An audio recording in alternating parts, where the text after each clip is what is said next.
Hey everybody, Phil Kerner here, the Tool and Die Guy, with today's little video. We're going to call this Elements of Good Design. And I'm not here to make fun of anybody, I'm just here to point out some things that come across my desk. And here we have a little clamp for a fixture. This is for an in-house fixture, so it's not for a client. We're going to use this at work. And first thing is I had to ask the designer, really, what is the purpose of this? Now if we need that, we need it, I'll put it in, but we didn't need that, so we eliminated that. We just made this flat across the top, okay? Kind of a waste of time. Number two, this was the best one. 640 through with a 907 diameter by 675 counterbore. And as you can see, there's a view on the side. And I got these clamps all done, and they were 4140 pre-hard, so they were a little tough. And went on to the next part I had to build, and guy comes running back about an hour later. He says, "We got a problem." And I said, "What's the problem?" He says, "Somehow we got a hold of a bad set of socket head cap screws."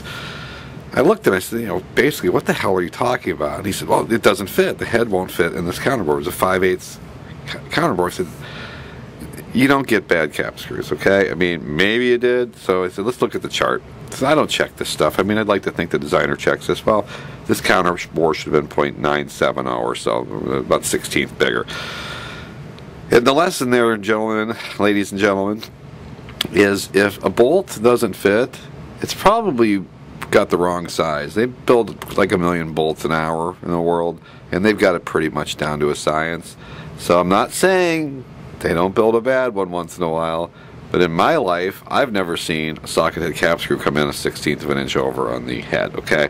So just don't assume that, I admire his confidence that instead of thinking he designed or dimensioned something wrong, that he immediately assumed we got a batch of bad bolts.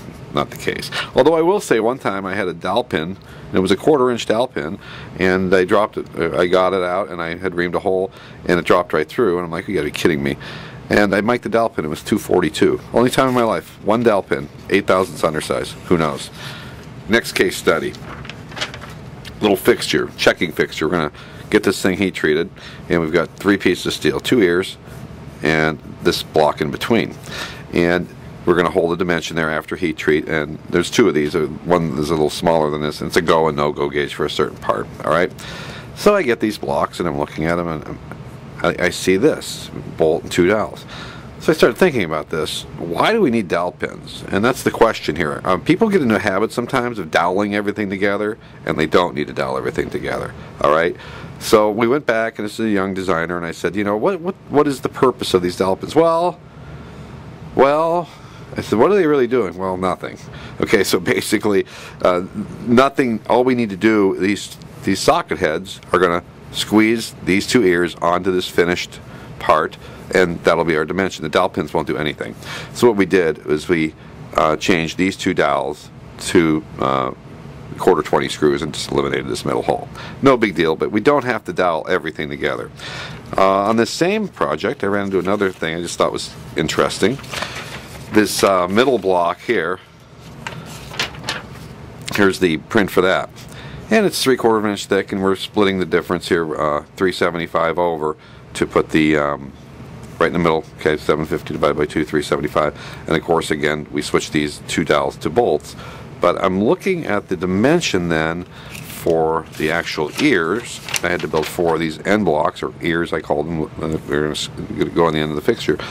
And why is it dimensioned 1 inch 280 down? The overall is 1 inch 655.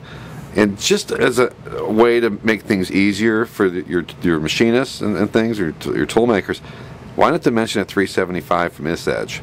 Because that's kind of what we need, right? If you look at the assembly, we're just going to come up 375 and drill this hole, or 375 on this part, the center part, and drill and tap that hole. Why wouldn't we dimension the ear the same way? Why would we dimension the ear from here to here? So that's just a little lesson for you guys who are in designing. I know you're like, well, hey, Phil, like, all you gotta do is take the 1 inch 655 and subtract 1 inch 280 and you get 375. I know that. I have a theory. Every time I have to get my calculator out, I run a risk of making a mistake, don't I? And I double check these things, but every time I have to do addition for a design or subtraction, there's a risk. Why not just dimension it from the same spot? It should have just been 375 up from here. Why make me do math to get the dimension from here? Because I had to check it because I wanted to make sure it was going to match the other part. So that's your little lesson on the basics and elements, some of the elements of a design that people can work with. I know this was simple, but these are the little things that hold production up and you know, make things take longer than they should. So just little clear thinking things like that I hope will help you. We'll see you on the next video.